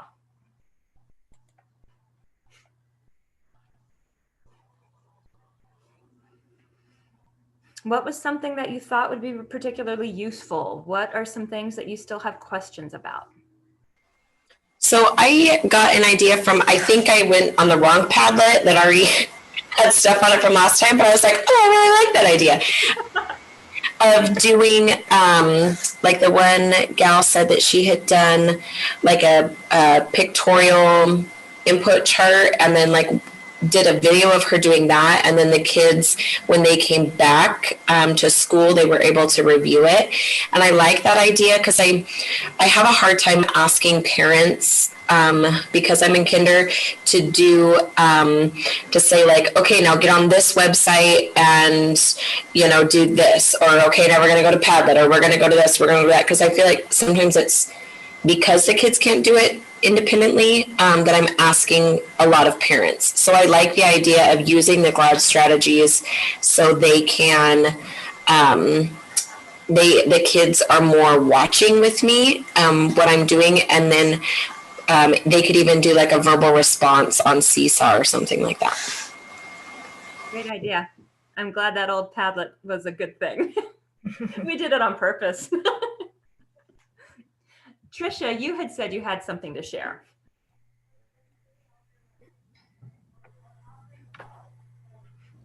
Trisha, I think you're muted. All right, there we go. No, I was, trying to find my unmute. Yeah, it's always fun. Okay, so Sharon McHugh and I were in the same group. We didn't even get to the Padlet because we were having such a good time talking about, we were doing the planning. And we would watch the video, stop and talk about it, and watch it and stop and talk about it. So we had some great discussions as far as like how to take the planning and make it more personalized for like what we might do. Yeah. And one thing we talked about was there's a part where it you just gather resources that you might use. And we talked about maybe splitting that into 2 and having one side being, these are the resources I know I'm going to use. These are important ones. These are the ones that I want to hit. And then the other side being like things that you might throw in if you need it, or things that might be extra for kids, or, fun things to throw in or whatever, so that it just helps with your planning to get your mind around these are important pieces and then others to add in. So we talked about other things too, but there's one. Yeah, no, that's great. And the intention behind that framework is that it's just a template. So I love the fact that already you're looking at, it's a starting point, and how can I make it fit me and my teaching style? Because everyone's a little different. That framework was again, I'm pretty concrete sequential. There's so many mixed parts. I just needed a place to put everything like right there. I can share from the chat from group 6, and Jocelyn really liked the unit planning framework. It's really helpful, and it made the unit planning really clear, and it had everything all in one place. Great.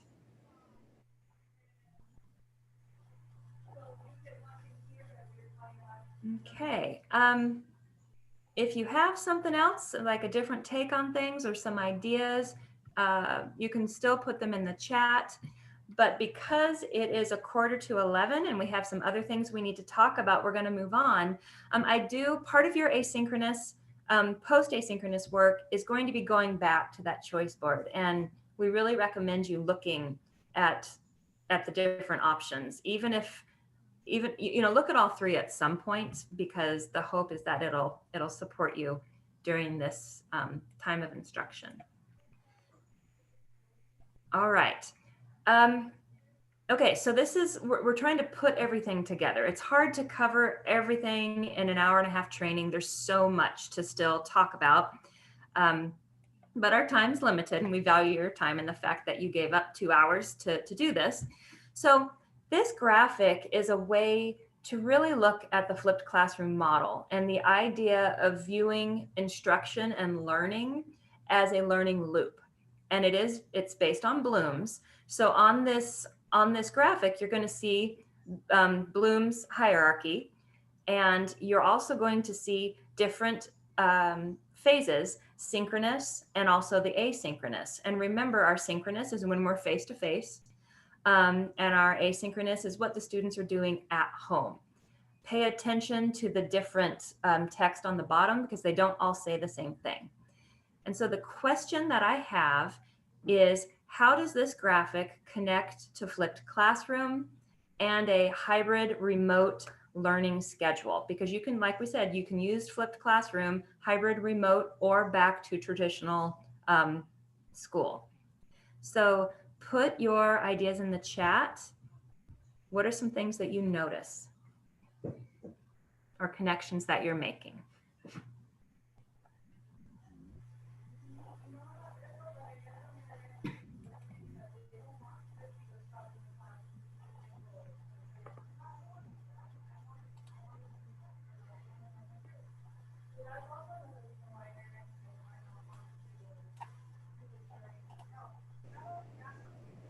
Okay, we've got a comment that we're hitting all levels of Bloom's.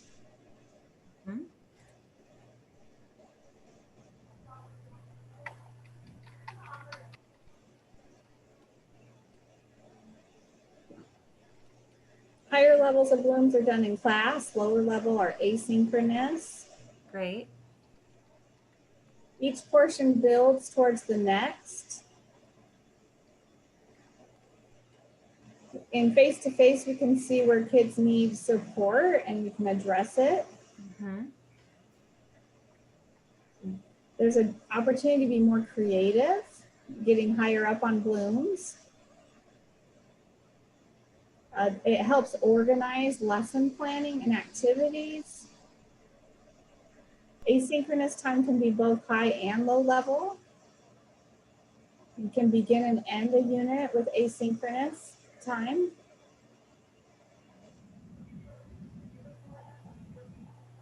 These are great comments, great ideas.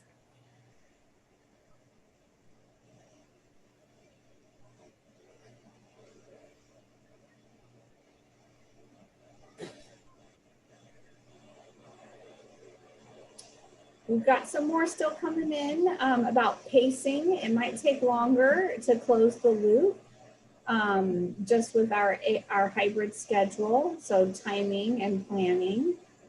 I think that's an important thing too, Alyssa, this idea of pacing, that I think we have to kind of break free of this rigid pacing that we might have been using prior to instruction nowadays, that we really need to think of what are our standards, what are our performance tasks, and so what do we need to do to meet those? It might not be every single thing that we used to do last year.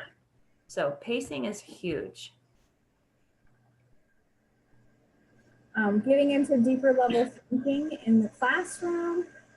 And then applying that outside of the classroom, we just have to take advantage of all time because it's not all face-to-face. We taught how to use the applications during synchronous time so then they can be successful during asynchronous time. I love that comment, Alyssa. We need to make sure our students can use our technology. It allows for a lot of feedback and prepares students to come to class with their ideas and information, ready to go into in-depth learning and activities. Yeah. Again, the connections that when we're face-to-face, we can meet students' needs, so much differentiation. Great. So one thing that I want to bring up, and Alyssa, as more things come in chat, I mean, we'll still address those, but I really want you to see this loop as a very fluid model. So you might have students working on the right-hand side asynchronous. You know, they're looking at your instructional videos. They're focusing on what they need to do to prepare for your synchronous. So then you head to your synchronous where you're trying to apply, analyze, use those higher level of blooms, and you see that some of your students are still struggling. Well, just because this at-home asynchronous is next on the list, if your students are still struggling, you're going to need to provide some asynchronous support and resources to help those particular students. But that also doesn't mean that your students who are ready to go to the creative phase should have to go back and do the review.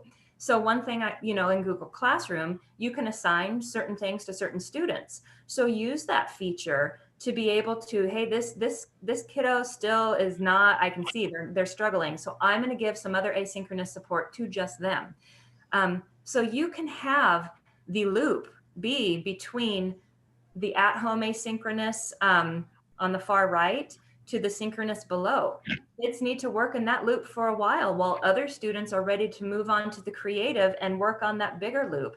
And that has to be okay. So we had talked about thinking about resources. Part of those are extension activities. Part of those are intervention activities and being able to give students what they need. And that synchronous time is the time for you to really see what they need and help them work on those higher thinking skills, higher level thinking skills. So they're really applying that and getting to the point where they are able to apply, use their knowledge and create and come up with some larger meaning.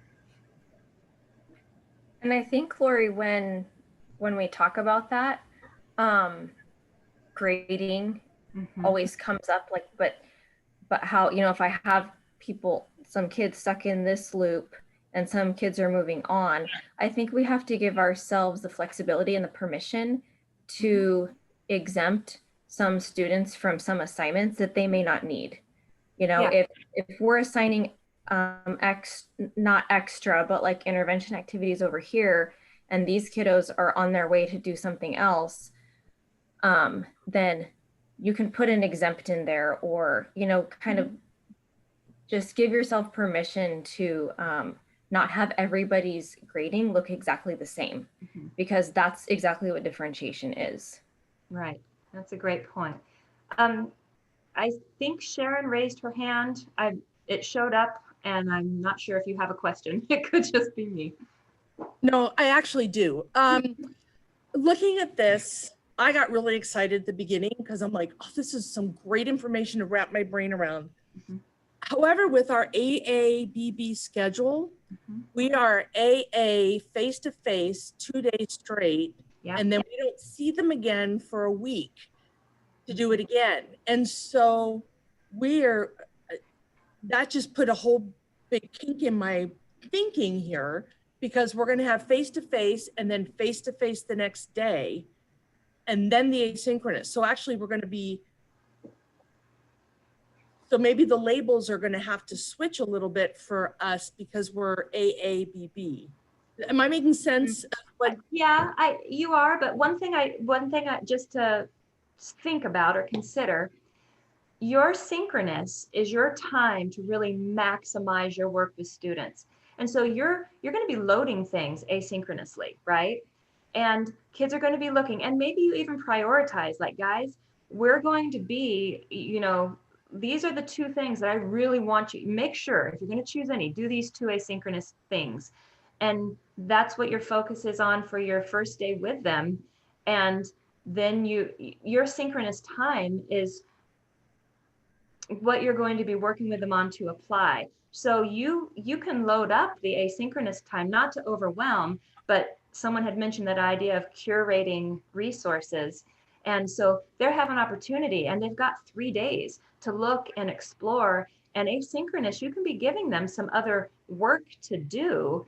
And then you're really maximizing that synchronous time. And it's kind of nice that it's 2 days in a row, because it's not one thing and then, okay, see you in a few days. You've got those 2 days in a row. I get it. 5 days without seeing your kids is not ideal, but it's not like you're going to do synchronous and give them more asynchronous to do the next day of asynchronous. Think of those 2 days in a row as a block, like as just a collective time to work with them. Does that, I don't know, something to think about. It is a challenge though. I agree. It's hard. Yeah, and I don't think this is meant to be like day 1, day 2, day 3. This is just like step 1 and then step 2, even though face-to-face synchronous for us is going to be 2 days. Okay. The intention of looking at this was not for you to feel like you've mastered what flipped classroom is. This is flipped classroom 101. But hopefully, or maybe look back at this. Like I said, we're going to be putting the PowerPoint into Google Classroom and revisit, look at this, continue to think. Corie and I are always available to answer questions. It's not like we're the experts. We are learning how to do this along with everybody else. So just come back to things, and as you learn, share too. I mean, what you learn or figure out, we could share with others. Okay, Corie, I know we've only got 3 minutes to close up. Let's go ahead and talk. So you have some asynchronous work. It should already have posted in your Google Classroom. It involves the Padlet. So the first thing is you are going to do some gots and wants. If you noticed on your Padlet, there were 2 headers. And so what did you get out of this training? And then what else do you need? What do you want? You will also have another choice board exploration with you individually. You're going to go to the choice board, choose something that you want to look at, and then you're going to add comments. So whatever you chose, answer those 2, the 2 topics that deal with that particular choice. Also, you're going to do some personal reflections. Those were on the far right-hand side of the choice board, and we have some questions for you. The one thing to remember is that you need to make sure that you add your name to your comments if it doesn't automatically show up. That's how Corie and I are going to give you credit for doing the work, because to get the 3 clock hours, you need to have turned in the asynchronous portions as well. So there is an assignment in the Google Classroom under the post asynchronous, under the asynchronous section, and it gives you very detailed instructions on what you need to do.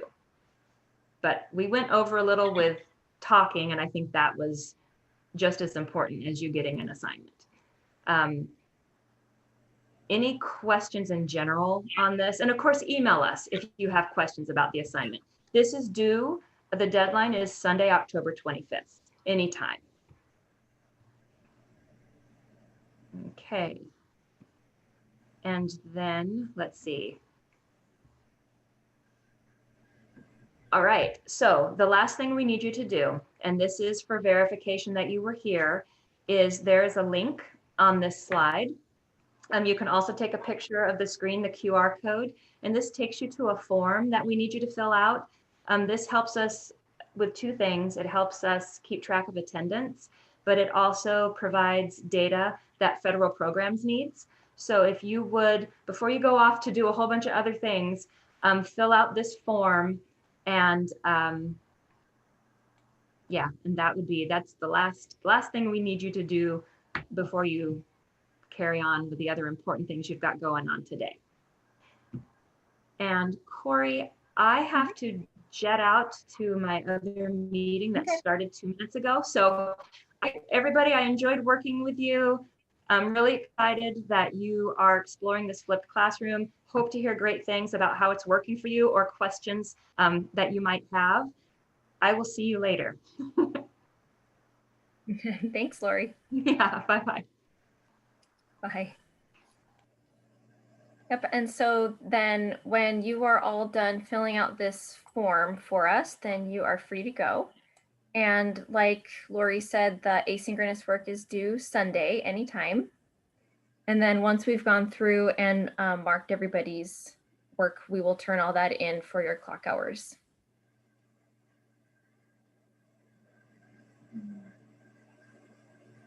Oh, and it says you need permission to fill out the form. Yeah, I wonder if it's linked to KSD email addresses. If you tried one from a Hotmail or Gmail, you might have gotten that.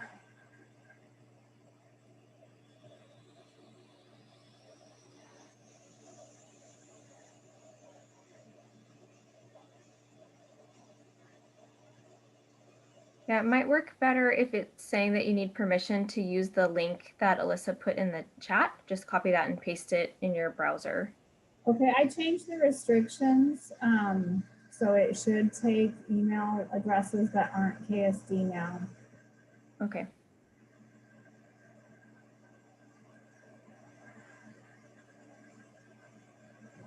What a great group. Oh, Jessica, I just got baby. If you need a little holder, I'll come and hold that beautiful baby. I love it. Oh, she's gorgeous. I'm trying to get her. She just ate, so she. Oh, you just made my day. Oh. She almost made it. She woke up with a half hour left. And she had a 2-hour bottle. Oh.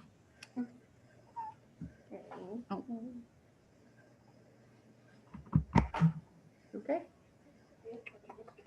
Okay, Corie. So Laurie let me know that she can't. Oh, she can't start her next meeting until this Zoom closes. Oh. So if everyone could go ahead. I'm going to go ahead and end it for the 11 that are still on here. Bye, everyone. Have a wonderful Wednesday.